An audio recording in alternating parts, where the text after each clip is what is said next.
Oh, ladies and gentlemen, we got him. GH5 Mark II is finally, no, just kidding. GH6 has been officially announced by Panasonic on their live stream today. And I feel a little vindicated, you know? I'm sure there was a couple doubters out there who didn't believe that the GH6 was coming, even though I told you it was.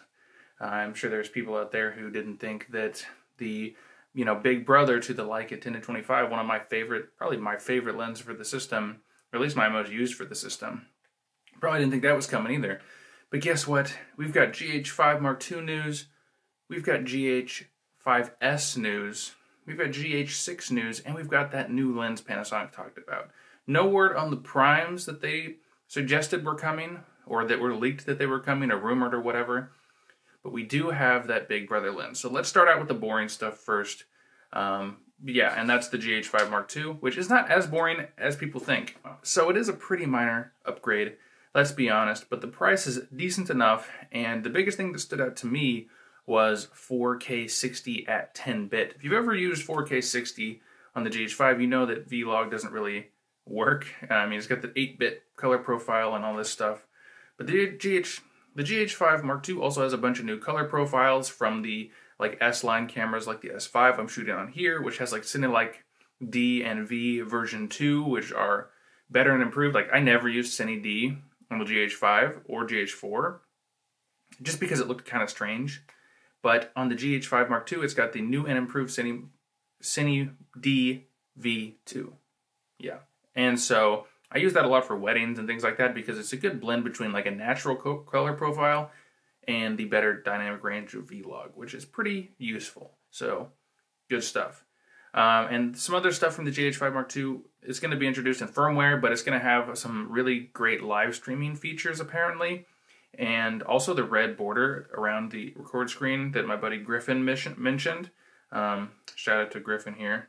Now, for the GH5S users, this is a pretty exciting one, and a buddy of mine actually told me about this rumor, and I was like, that doesn't sound realistic, but the GH5S is actually getting a ProRes RAW over HDMI to a Ninja 5, I think, update, and that's going to be on, I wrote it down, June 9th, so you're now going to be able to do ProRes RAW, and I think the BGH1, the little box camera, could do it, but now the GH5S can do it. Alright, what should we do first?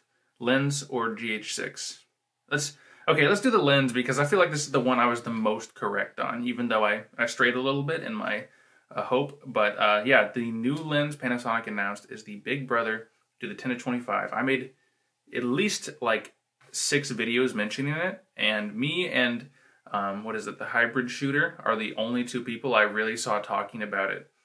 But if you want to check out all my reasons why that lens should have existed, it's up there. I'm going to take full responsibility, or at least I'll take 49% responsibility on getting this lens made, because I talked about it since day one. I mean, it was probably the plan since the beginning to make both of those lenses. But anyway, Leica, Panasonic, whatever, they've announced the 10-25's big brother, which is the 25-50. And the reason I'm sure it is 25-50, is these lenses always were supposed to be Panasonic's answer to the Sigma 1.8 zoom lens. So we've got the 18-35, which, despite being a Canon EF mount, was one of the most popular lenses for the GH5. And so Leica, Panasonic, came up with the 10-25, which was, in my opinion, a slightly better lens, for a couple reasons, which I do plan on going into in a future video. But the biggest one is it goes way wider. So 10mm is great focal length, and until the recent Laowa f2, there was no 10mm for the system, and that's a pretty popular focal length for a lot of people. Anyway, the Leica 25-50 is kind of their response to the Sigma 50-100 f1.8. We've got a 25-50, which is going to be a 50-100 sort of focal range. Now, I was hoping it would be something like a 35-75, just to get a little more telephoto, a little closer to that 70-200 range, but beggars can't be choosers. We've got another 1.7 zoom lens, and I'm gonna have to sell some more lenses, aren't I? I could barely afford the 10-25. But yes, I'm super excited it is existing. I'm super excited it's here. I'm hoping it looks like it's got all the same features.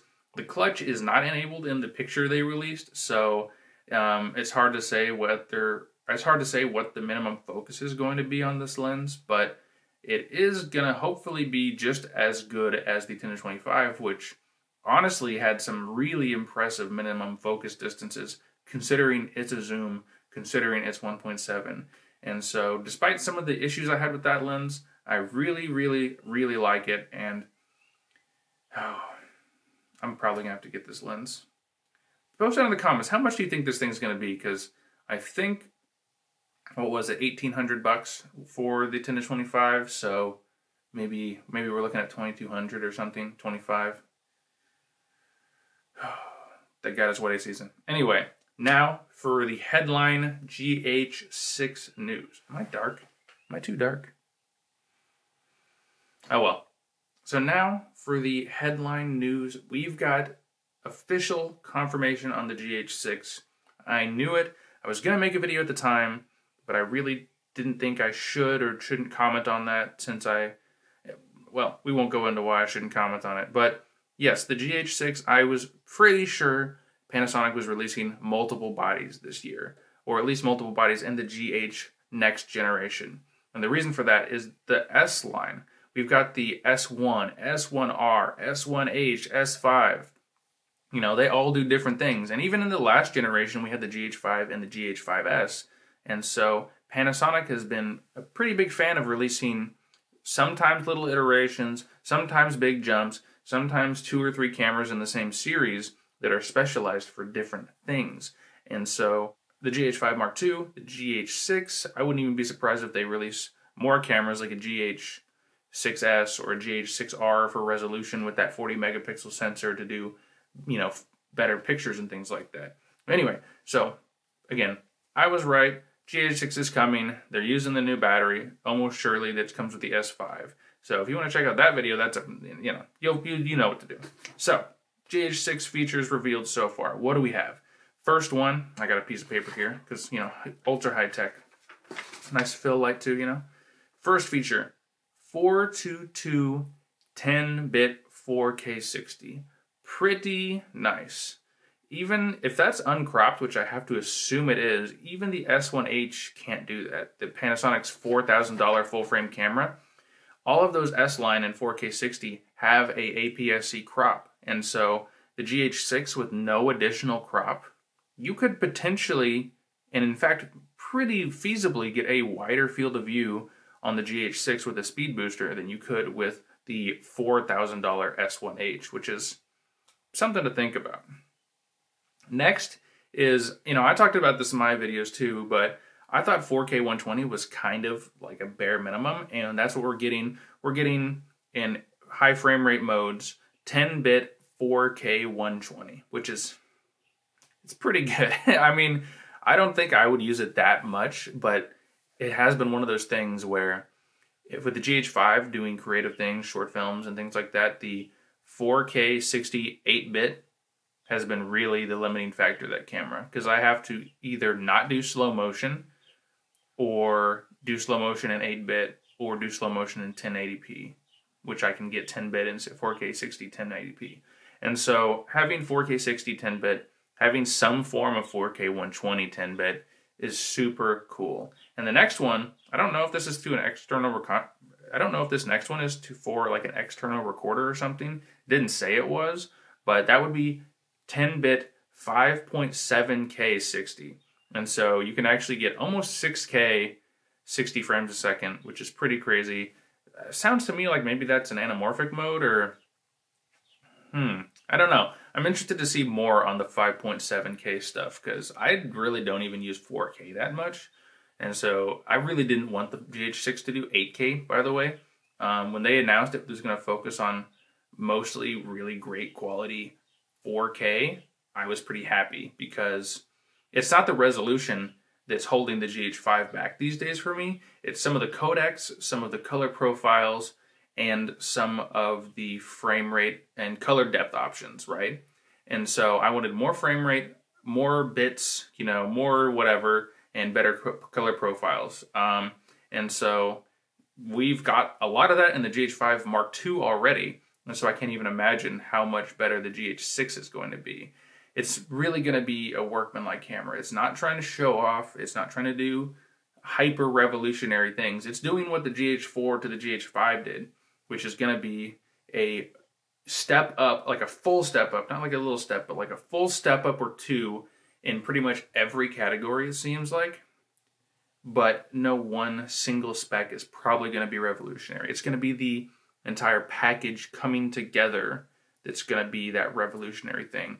And if they support us with these f1.7 lenses, if they make those primes, those revolutionary primes, maybe we're talking about, I think the GH line is going to be here for a long time, and I think it's going to, I think this GH6, even if the GH6 is the last Micro Four Thirds Pro camera, I think with its firmware updates and how good it's going to be, I think you can ride that for a long time. I mean, you could ride the GH4, 5, 2 for a long time. Some people are still rocking the GH2 because it's an incredible camera. And so if you're worried about the future of Micro Four Thirds, I mean, feel free to be a little worried.